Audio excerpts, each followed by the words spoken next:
Hello, I'm Agathis and I'm online, and we are trying Sunless Skies, this new game from the same developers as Sunless Sea.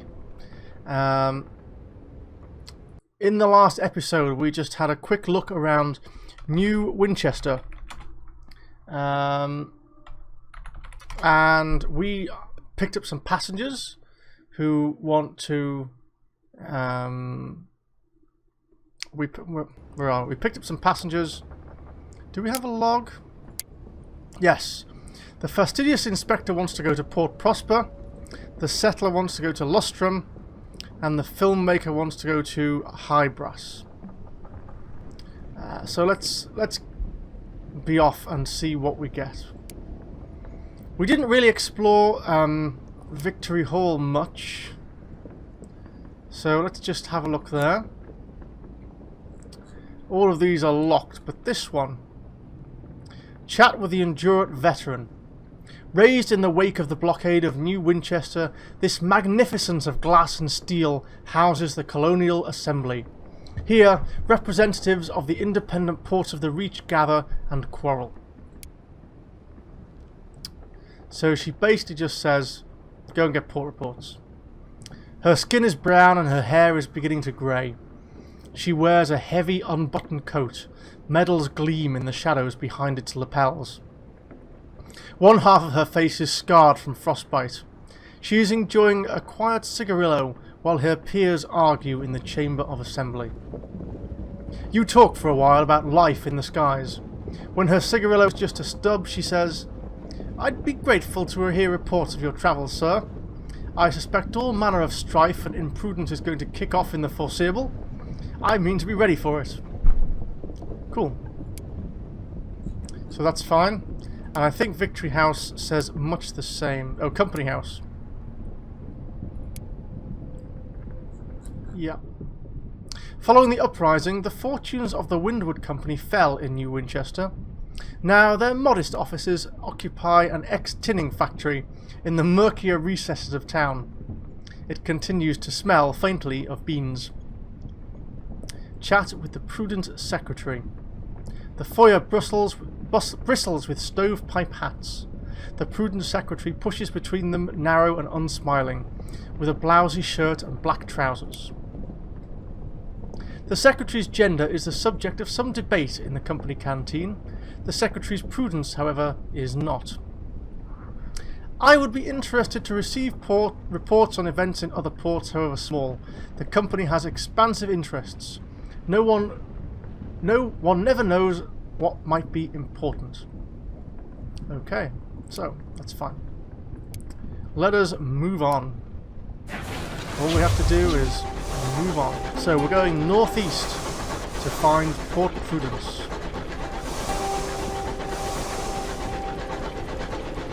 There's a bit of Winchester there. Off we go. Now there is some dotted lines here.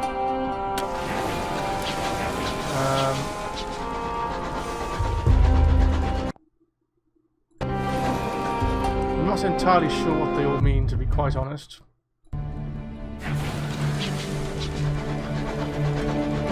We seem to be moving away from that green area. Now we're somewhere else.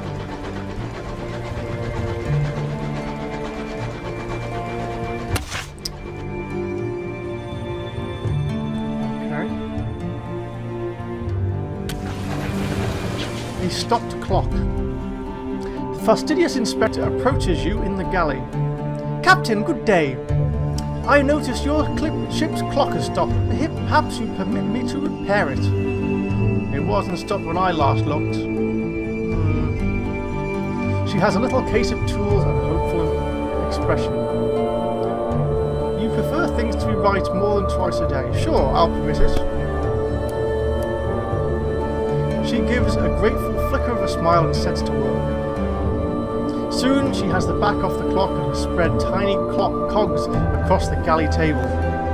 Obtuse horological tools gleam brassily among them. Everything has a place. I appreciate the opportunity to keep myself busy. Staring too long at the stars is harmful to the temperament. attempting to fix my locomotive's clock. The fastidious inspector has a round face, brown eyes, and short, dark hair. She gives the impression of being perpetually busy. What are the duties of an agent of the Horological Office? She sniffs. It is of fundamental importance that 10 o'clock on the 2nd of June in one corner of the Empire occurs at the same time as 10 o'clock on the 2nd of June in the opposite corner. How is an empire to function if it can't agree what day it is? Unfortunately, the process is complicated by the fact that time is less reliable than it was. The hours trade has seen to that. Hours trade? Okay. Ask about the hours trade. Oh, let me just go back. Ooh. I missed that. I was hoping to go back and see that again. Okay, let's discuss the Reach. The wide, wide frontier, the sunless domain, but impossibly verdant, with gargantuan vines, cathedral-sized bronze woods, and livid fungal archipelagos. It has uncouth splendour, but I miss Albion and the steady light of the clockwork sun. We saw a clockwork sun in Sunless Sea. These sunless reaches are so misty and quiet, but critical. The territories here are rich with raw hours, and enough vegetation grows on them to feed the whole of London, even if some of it is in dubious shape.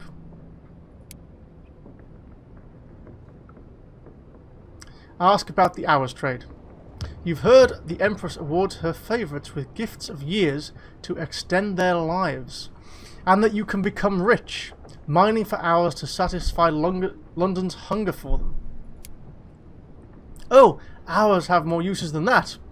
We use them to increase the efficiency of work worlds, to speed locomotives along the Isambard line, to resolve overcrowding in prisons. It does make my life more difficult when time knots and stretches like wool on the loom. I thought it was going to be wood, because wood has knots. More difficult, but more vital. Her Majesty seized a great trove of them when she assumed the throne of hours, and now even more have been found in the Reach. Miners dig them from the ground. She looks momentarily wistful. I hope one day to retire with a modest pension of years myself, to prolong the better part of my retirement. This is just weird. Mining for hours? Okay. Ask about the Winchester War. The Reach is torn by discontent between London loyalists and the more independent settlers. So that's the two companies that we saw in Winchester. There are those who feel that London is a long way away, and they'd do a better job of governing themselves. The frontier attracts independent spirits. We call them tacketies, for the hobnailed boots that are so practical out here. London, unsurprisingly, disagrees. The Windward Company earnestly represents Her Majesty's interests in the region, sometimes very earnestly indeed. The tacketies call London's loyalists stovepipes, for our hats, I suppose. She avoids looking at you. And you, Captain, where do your sympathies lie? With London? With the tacketies? You feel no loyalty to either side.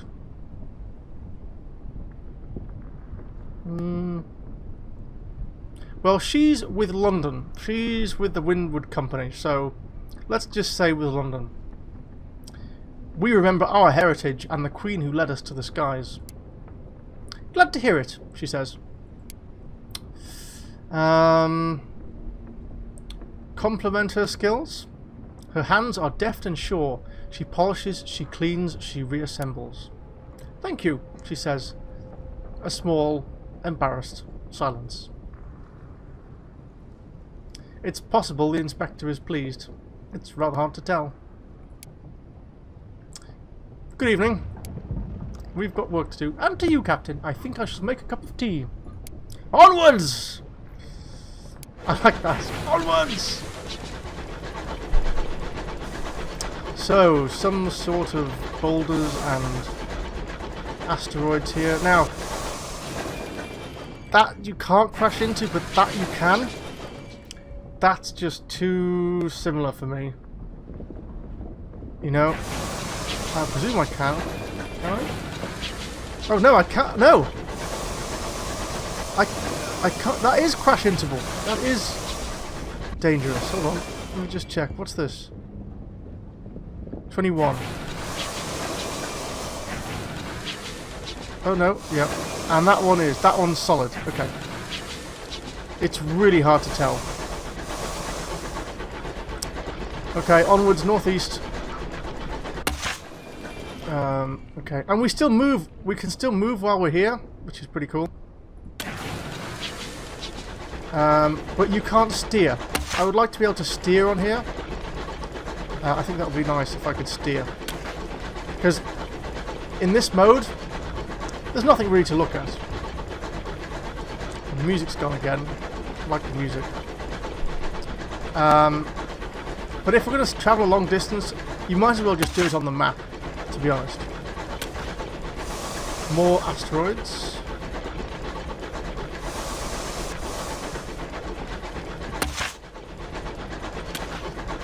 Okay, also, that does not look like that. That's a random graphic, I guess. Maybe that'll be updated later. Okay, there's something here. What on earth is this? And do I crash into this? No. Do I crash into this? Can't tell. No. This is okay. That really looked as if I could crash into that when I saw it.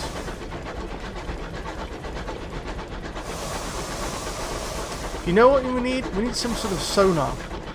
You need to be able to ping and see. That would be fantastic. If you could do a sonar ping and see the edges of objects, that would be cool. That would be cool. We're coming to another border now. Don't know what the border means.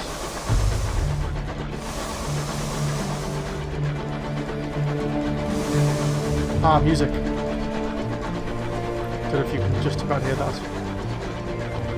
And light coming this direction. Is that light?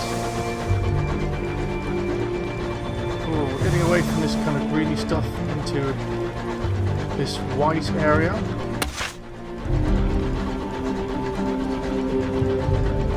Right, so here's the edge of the sphere. So I don't know if we can go any further than that. The bridge's clock chimes twice quickly. This close to the Eisenbahn line, time is devious. Navigation beacon.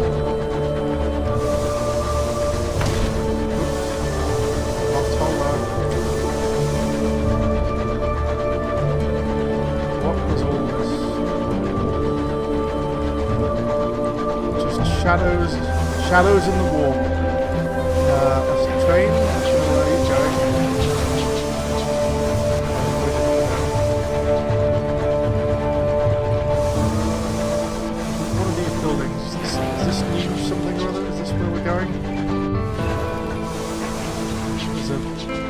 Lighthouse thing.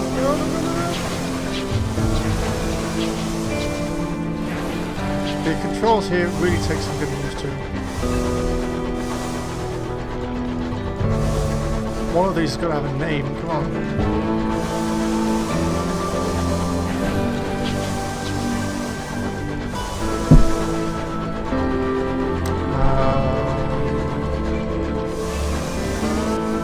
Any signs of port anywhere?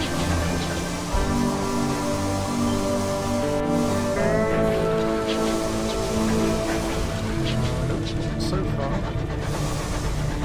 Hold on. Ah, here we go. The Fulbright Factory. The Mornington Al Brafford Span. Port Prosper. Excellent. Experience gained. Queen's Cross Station. So, Port Prosper, we need to be here. Whoop. Back it up, back it up, back it up. There we go. Queen's Cross Station. Crammed at the feet of a hulking crag, Port Prosper is a little London, divided into an affluent West End and an impecunious East. Queen's Cross is its busy station, the terminus of the Isambard line that begins in far-off London. Deliver the fastidious inspector. She disembarks with her bag in hand and peers up at a clock tower that is being raised above the station. It is tangled with scaffolding and rings with the sound of hammers and the cries of workmen. Accept your payment. You will receive fuel and supplies in addition to a sum of money. Thank you, Captain. Here is the balance of our agreement and, as promised, a requisition order for fuel and supplies. She cast another glance at the incomplete clock tower. Given the apparent state of construction, I recommend you visit the worksite. There may be opportunity there. And thank you for the pleasant conversation, Captain. The sky can be a lonely place. You enlivened it. I have included a small additional sum in your remuneration as a token of my gratitude. We have delivered the fastidious inspector. The Albert clock. They will pay for a delivery of bronzewood and stained glass. You may be able to purchase bronzewood at Port Avon or Traitor's Wood, and glass at Titania or New Winchester. This is good information to know. I like this. The developers have spent a bit of time giving you some hints of where you can get this stuff. If this was real life, so to speak, if you didn't know, you could ask somebody, you know, where does glass come from? Who makes glass? Who makes bronzewood? Someone would be able to point you in roughly the right direction. Now, I have no idea where Port Avon is, but at least there's a hint there that Port Avon is a place to go. We gained fuel, supplies, sovereigns, and experience. Cool. I think this is experience down here now. Yes, there's current XP. They plan to call it the Albert Clock, in memory of the departed Prince Consort. But there's a way to go yet. The roof isn't finished, and the clock neither ticks nor bongs. You can see the fastidious inspector up among the workings with a spanner and a can of oil, showing the workmen how it's done. Ask what they need. Perhaps you can secure it. Bronzewood, the foreman says bluntly. One consignment. They sell it out at Port Avon and Traitor's Wood, I hear. And a plate of stained glass, too. New Winchester's your best bet there. Or Titania, the flower town. We pay proper like. If you can purchase the necessary goods and return them to Port Prosper, you'll make a tidy profit. Be warned, the materials aren't cheap and they'll occupy space in your hold. Good to know. Unfortunately, this locomotive has naff all space in the hold. There's no icon saying how full the hold is. There was one in Sunless Seas that was kind of handy. It was up here. We're basically full of supplies and fuel, so that's going to be difficult. Don't know how we're going to make that work then. Okay, take our leave. The narrow streets of Port Prosper huddle in the shallows of a great crag. Bunting festoons the walkways, banners display the stony features of her renewed majesty. Wealthy West Enders strut by, exchanging polite greetings and veiled gossip. Meanwhile, sooty East End workers file to the hour refining factories. Peeling posters promise fresh, wholesome lives in the reach to new arrivals, but many of the posters are years old. More newcomers arrive at Port Prosper than ever leave. Let's see. So we could attend a private meeting at the Windward Company. A message was waiting at the station master. The envelope is crisp as a new banknote, the handwriting gilded and impossibly neat. A parade. Recruit the clay conductor. Write a port report. Well, I know that we have to do port reports, so let's write a port report. The factories continue to belch out smoke, while over the bridge, hopeful crowds gather outside the Admiral Nelson. Lovers can be seen strolling arm in arm along the promenade, at a respectable distance from their chaperones. There was a brief protest outside the Windward Company factory, swiftly quelled. The scones at the Nelson were as good as ever, though the piquancy of the jam was less than might be desired. Very important stuff that people need to know, I'm sure. We have a port report for Prosper. What else is here? I'll come back to these. Fulbright's Necessaries is our supplier. Nelson's Emporium is our kind of trader. You can buy and sell things.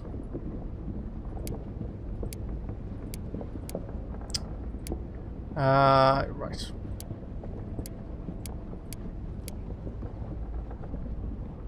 Port Prosper. Let's attend this private meeting. The offices of the Windward Company on Port Prosper are elegantly appointed, if antiquated. Paintings of old London and the Sea adorn the walls. I've been there. The parsimonious chairman sits behind his mahogany desk, a decanter of brandy at his left hand, and a series of neatly stacked reports at his right. A fire has been lit in the cavernous hearth. It is too warm. Listen to the parsimonious chairman's offer. The note came from him. He promised an opportunity for profit. He pours the brandy into 2 glasses. He produces a ruler from his desk to measure the amounts and adjusts accordingly. When he is at last satisfied, he hands you a glass. To business. When he smiles, he reveals the extensive damage to his teeth. I was a pugilist back in London. A young man's game. London accent. I was a pugilist back in London. A young man's game. Not quite. Okay.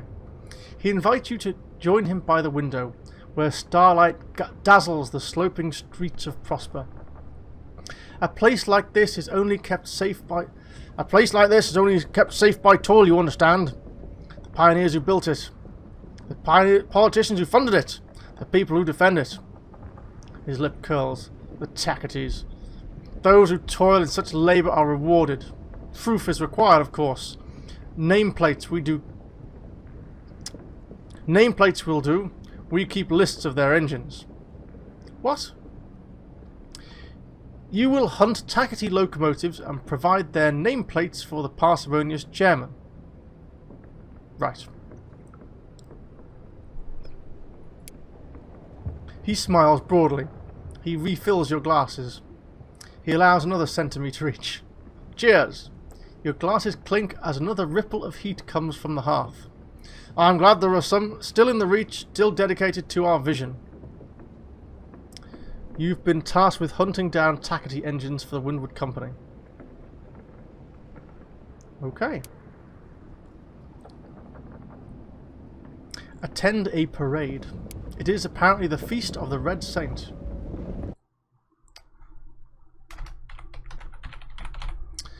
Gaudy banners fly over the painted rooftops of Port Prosper.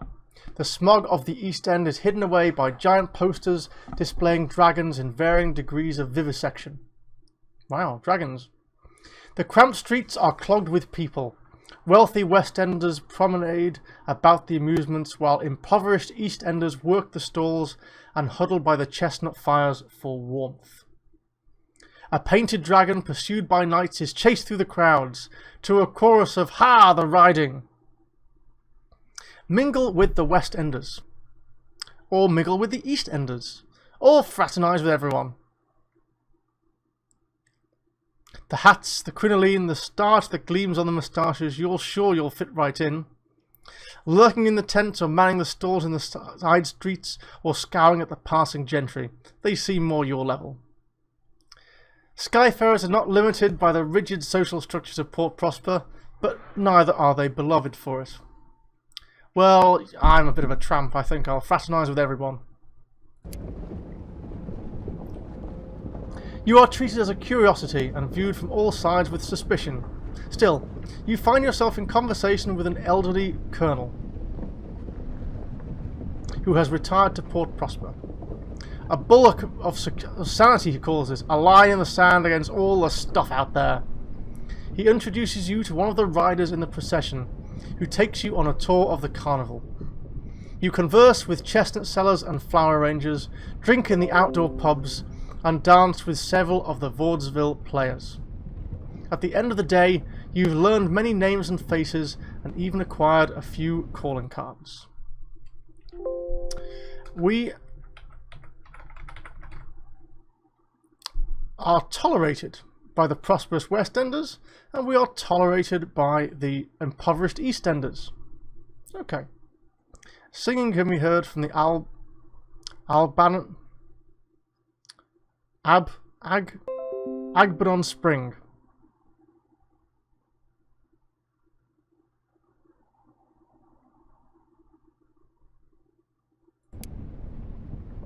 Cool. Attend a grand ball. Elect when you do not have a date. Do I need a date, or is that date? Recruit the clay conductor. Let's see. Goodness gracious, Captain. He lumbers towards your locomotive. What a fine engine. This will get you a first officer, which will increase your hearts by 3, your iron by 1, and your affiliation academy by 1. Yeah, let's do that. He shakes your hand firmly. It is like being grasped by an avalanche. All aboard then. I simply cannot thank you enough for the opportunity, Captain. You have recruited the clay conductor. That's totally the wrong voice for him, I'm sure, but whatever. Okay, let's take a break here. This is getting really interesting. If you like the video, please let me know. If you would like to subscribe and see more, please do so. Let me know if you like the look of Sunless Skies so far. I'm going offline, and I'll see you next time.